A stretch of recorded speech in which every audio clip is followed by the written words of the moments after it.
Hello BookTube! Welcome back to my channel. This is Lindy's Magpie Reads, and today I'm going to talk to you about keeping track of the books we read. So this doesn't matter to everybody. It does matter to me, but I didn't start keeping track until I had a good reason, and that reason was my work at the Edmonton Public Library.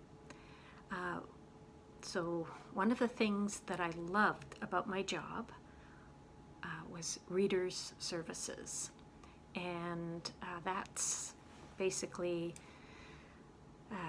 helping people to find a good book to read.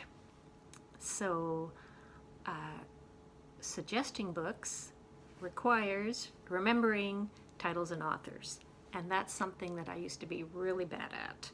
I could remember all kinds of details of the things that happened in a book, not necessarily the characters' names, but you know, setting, the feeling that I got, tone, and what happened, all of that sort of thing, but not the title or the author. And the best advice that I got during staff training, I had lots of great staff training, and then I became a trainer myself on how to perform reader services. Anyway, best advice, write down every book you read. The act of writing it down just helps you remember, and that worked for me. I would also go back and look through my journals and refresh my memory of titles and authors and content, and I have all those journals, so I even know when I started keeping track. It was March 1994 in this little journal. It's a little worse for the wear. I remember even my friend Helen, who gave this to me, and one of the books that I wrote down here was my very first Haruki Murakami, and I read The Elephant Vanishes in March 1994. Yeah. And then that sparkly book was so much fun that I got another sparkly journal, but there weren't enough pages in that one. That one covered January 2004 until May 2005. A friend gave me this book lover's journal, and you would think a lovely gift for someone who loves books, but it has all these different sections in it. The first part is book lists by title, and then there's a section that's a record book. There are lovely quotes that are printed in it. But there's only room for 6 titles on each double-page spread. So I filled it up pretty quickly, because even back then, I was probably reading a book every 2 days. I read a book a day now, because I'm retired. But reading through these notes kind of brings back good memories. So one of the books here is Fall on Your Knees by Mcdonald, and I read that in January of 1998. Actually, my note says, I remember this, Lori and I read this out loud to each other. I hated for it to end. And I also made a note that I got it from the library and I had to wait 4 months to get it. It's a long list for that one. Under the autobiography of Elsa Gidlow, I had a quote. "You say I am mysterious. Let me explain myself.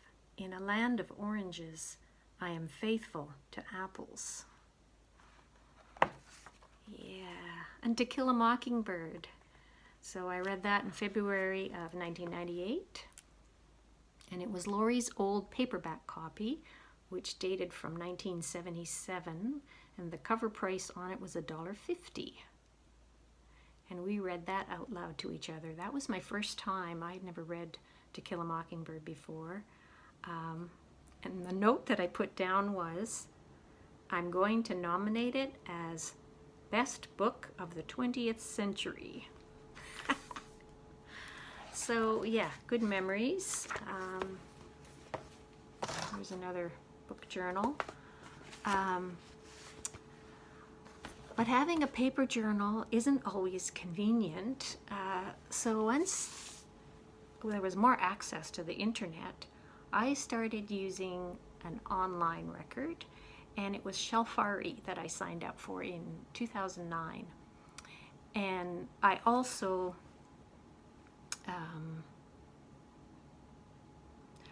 started a book blog in 2009. So that was another way to keep track of my reading and record my thoughts.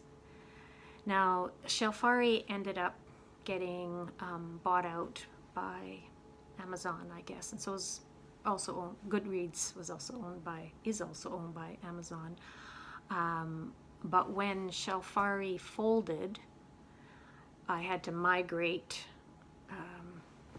all of my records into Goodreads, and that was 2016. I think that happened. Anybody else here refugees from Shelfari? I still miss it. I just don't like Goodreads as much. I don't use Goodreads as a like a social kind of interaction thing. I use Litzy for that, and I'm going to do a whole other post about Litzy.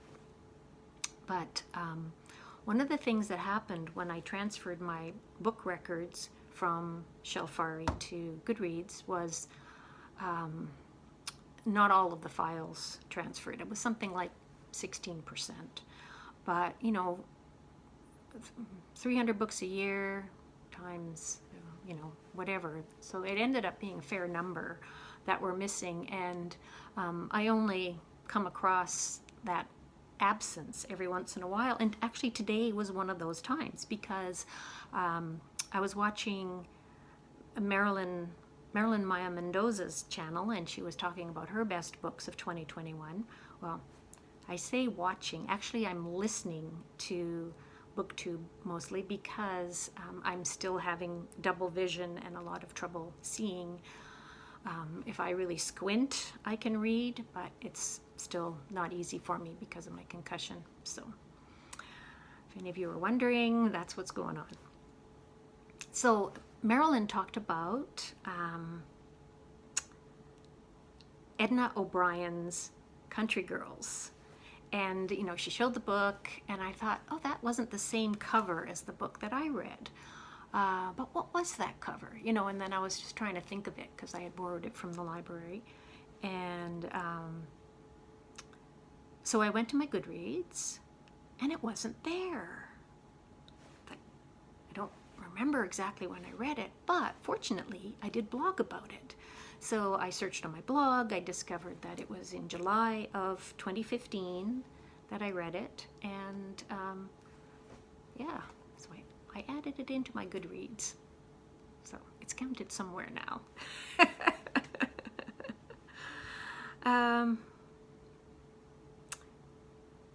So the keeping track also allows me to do a lot of sorting. I know you can do this with spreadsheets. I actually don't like spreadsheets very much. So I'm really grateful that Shelfari and now Goodreads can do this for me. I've got, I think, 277 different shelves in Goodreads so that I can have all these different categories for books and then sort them. You know, my best books written by women that are science fiction, you know, that kind of thing. And I can just pull them all together quite quickly. But the other thing was, all during the rest of my time working at the library, having my database of books that I'd read on the internet allowed me to look it up no matter where I was, you know, at work.